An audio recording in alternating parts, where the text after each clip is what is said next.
Good afternoon, ladies and gentlemen. Please begin your tea and delights if you have not already done so. My name is Mark Blust, Chairman of the Board for Pace Center for Girls, Lee County. And with me is our wonderful Executive Director, Meg Geltner. It's so great to see all you here as we celebrate the 11th Annual Grande Dames Tea, presented by Pace Center for Girls of Lee County, in honor of three of the community's most revered women, Linda Brown, Doris Colgate, and Mary Fisher.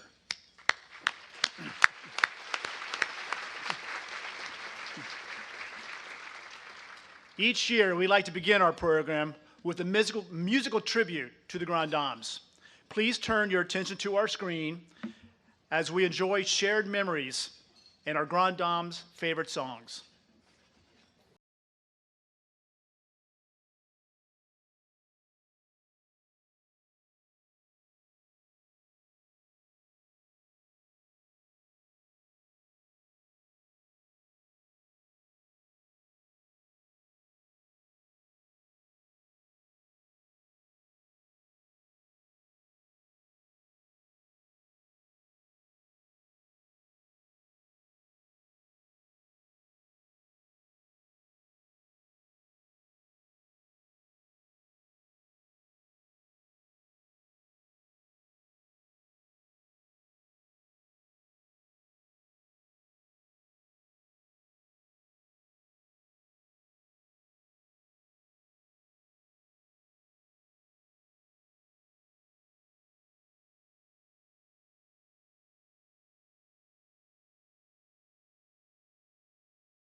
Next, we'll hear from Beth Oliver, sharing with us about Doris Colgate.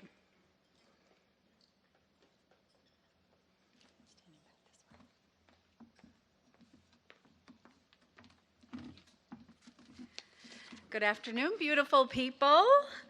I am Beth Oliver, as has been stated. I am a friend of Doris Colgate's and her colleague as the Director of Marketing for Offshore Sailing School.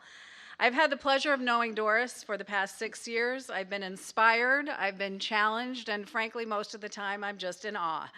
So, since we are honoring the spirit of three brilliant women at a tea, I thought it was appropriate to highlight the many hats that Doris Colgate wears. Doris is a wife, a partner on every level, happily married to Steve Colgate for 50 years.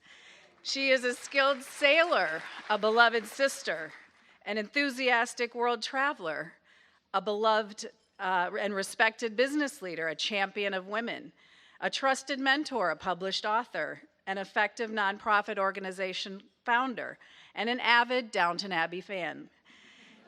In fact, I believe the last time she wore a fancy hat at a tea, she was supporting WGCU at a benefit premiere of Downton Abbey. I think probably the first 2 tickets sold for the fall movie will be to 2 people named Colgate. Consistent across 5 decades of Doris's career leading Offshore Sailing School and her mission to get more girls and women into the sailing lifestyle is her commitment to serve our community through her many philanthropic and volunteer efforts. The results speak for themselves. With 150,000 sailing school graduates over 55 consecutive years and a long list of industry awards and community accolades, it's wonderful to see that Doris's professional accomplishments and personal passions are being recognized today. I ran across the following statement, which I believe sums up this moment. Quote, "It is said one must never leap into doing anything without weighing its consequences. But if you are ever presented with an opportunity of sailing, don't even think for a moment and take the plunge. For every journey comes with a promise of adventure, and you never know. You will have something worthwhile to share with the world." This is your moment, Doris. Thank you for sharing your wisdom and so many talents with us. I am proud and honored to introduce a 2019 Pace Center for Girls Grande Dame, Doris Colgate.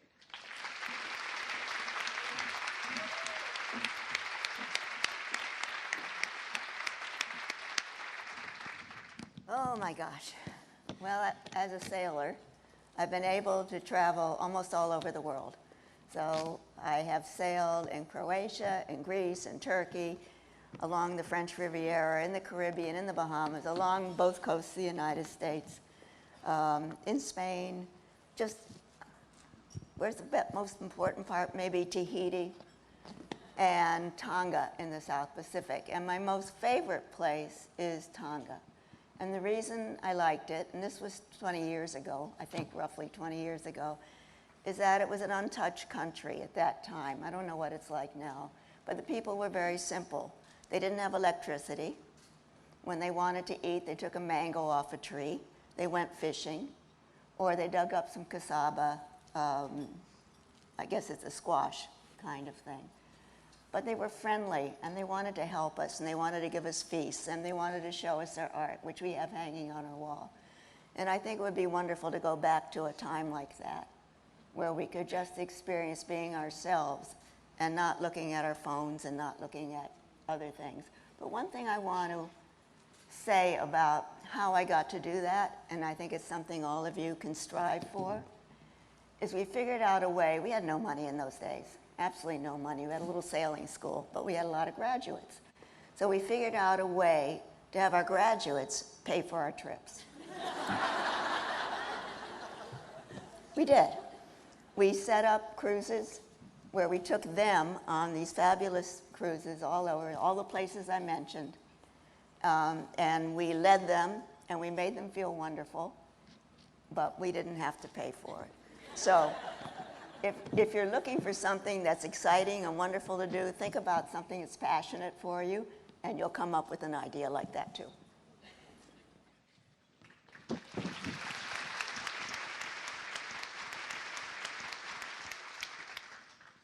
Oh boy.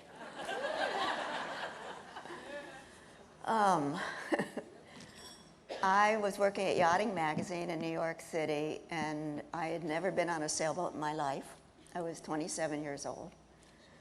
And I asked them why they were so happy, and it was all about sailing. So I said, okay, where can I learn to sail? And they said, go to Steve Colgate Sailing School. I did. He wasn't there. He was in the America's Cup sailing. But then I decided I want to go learn how to race, so I went down to the Bahamas and to a program that he was running, and learned to race pretty poorly, I might say. But on the first day I got there, I put on my most wonderful bathing suit and cover-up and walked down the dock looking for Steve Colgate, and he was working on the boats, and I said, I'd written an article about the first course that I took. Hi, I'm Doris, and I wrote an article, and he went, okay. And I said, okay. And I looked at him, I said, oh man, I really like this guy. And I don't think he even looked at me. But as time progressed during that week, we got to know each other a little bit, and I found out that what I liked most about him was that he was a very calm, very gentle person who listened to everything that I said and seemed to have a passion for something that was very interesting to me now, and that was sailing. And so we tended to click, and I ended up marrying him and marrying the company.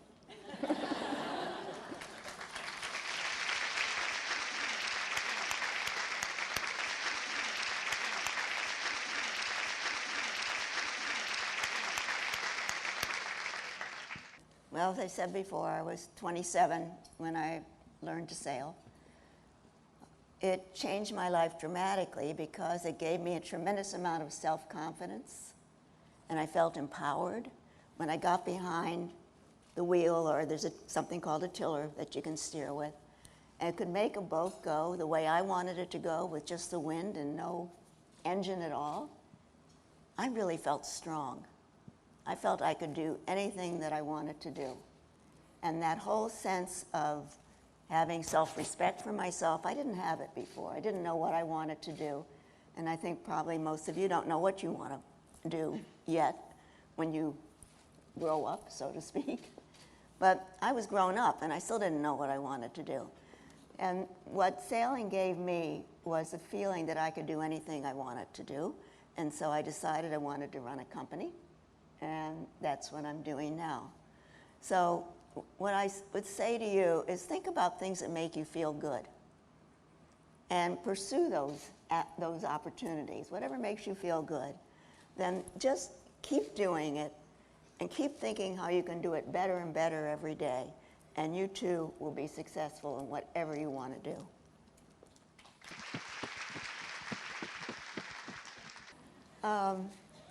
I always felt I could do something. I didn't know what it was. My father was a scientist, and I was as the oldest son, because there were no boys. I was supposed to follow in his footsteps, and I failed miserably at that. But I always felt that there was going to be something out there for me. I never gave up on that, even though at times I didn't know what I wanted to do. So, yeah, I knew I'd be successful, and I think you guys will too. Wow, this was absolutely inspirational. I know the girls got lots out of it because I know I did. Thank you, ladies, for sharing with us today. And thank you to our PACE girls for being brave, coming out here to ask the questions. Let's give a round of applause to our Grande Dames and our girls.